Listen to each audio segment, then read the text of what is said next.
une voix profonde pour porter les mots de Christophe. Barbara Carlotti, figure de la scène française, a accepté l'invitation du TAP pour monter un concert hommage au chanteur.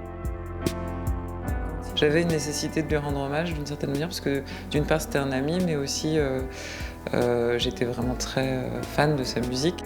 Son goût pour les mots, l'aspect baudelairien de ses textes, sa grande recherche sonore en fait, le fait de considérer que la musique est à la fois une matière sonore, mais aussi qu'il y a une grande attention portée à la mélodie. En fait, pour moi, ça en fait un des artistes majeurs et les plus importants de la variété française des années 60 à aujourd'hui. Philippe Catherine, Juliette Armanet et puis Malik Djoudi se sont greffés au projet.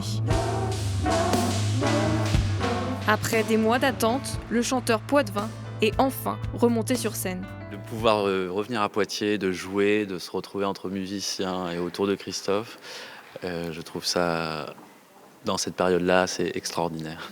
Parce que moi, je suis beaucoup en studio. De faire cet hommage à Christophe, pour moi, il était vraiment évident d'y participer. J'aurais été même... Enfin voilà, c'était une envie d'y participer.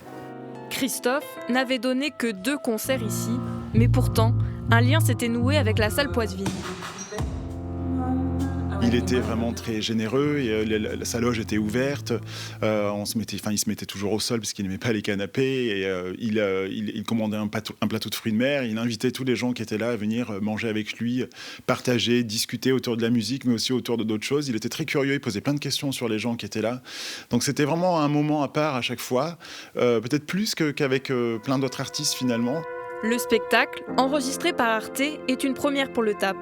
Il sera diffusé par la chaîne au mois de janvier. Le public devra attendre l'amélioration des conditions sanitaires pour le retrouver en live.